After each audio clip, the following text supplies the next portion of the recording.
I am so excited to announce that the docuseries is now available for pre-orders. Go to DanteKing.com or to Diagnosing Whiteness and Anti-Blackness.com to check it out. Go and subscribe. Get your popcorn ready for December 7th. You can also join the launch party, which will be held live through Zoom. See you there.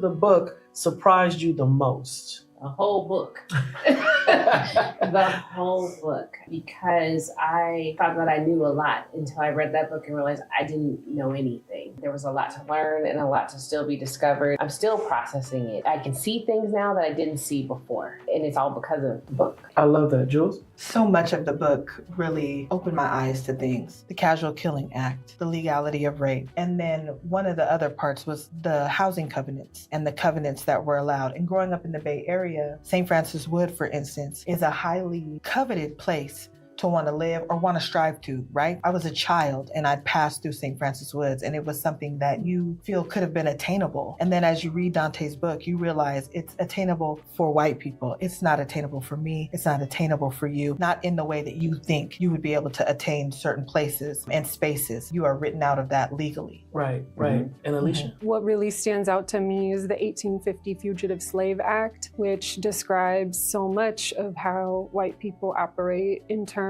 of that act deputizing all white Americans to serve as white racial police against African Americans, whether they're freed or enslaved, and getting incentivized by bounties, by slave auctions to surveil and police and criminalize Black people, and how that persists today, the obsession with it. We're free. We're not on plantations. We're not indentured servants. Well, that's We're unfortunate. not slaves. Yeah, I know. Yeah. That's such an unfortunate mindset. Again, it's rooted in low standards too, because your starting point, as it pertains to Black people and freedom, is one where people are bound, shackled in chains, being subjected to rape and pedophilia, and stuck on agricultural plantations. And so we don't necessarily consider, for example, the public health institution or, my job at Google or my job as an attorney at this law firm. We don't consider these corporation plantations where white people have benefited for centuries, and yet we still are subjects of servitude in a system that's based on feudalism. So therefore we have developed false impressions, I guess I would say, and low standards and low expectations around how we define and deal with freedom.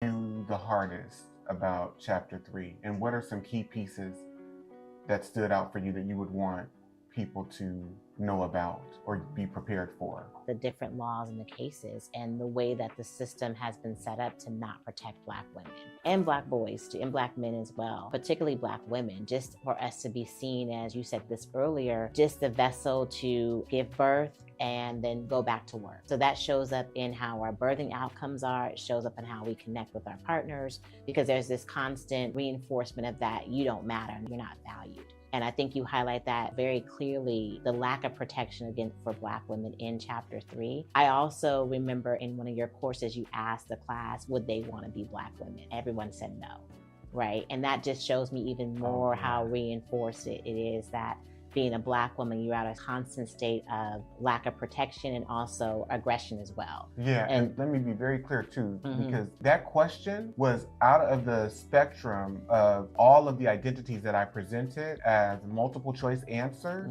Who would you not want to be? Yeah. And 100% of the people said, I would not want to have been a Black woman. Right. I would not want to be right.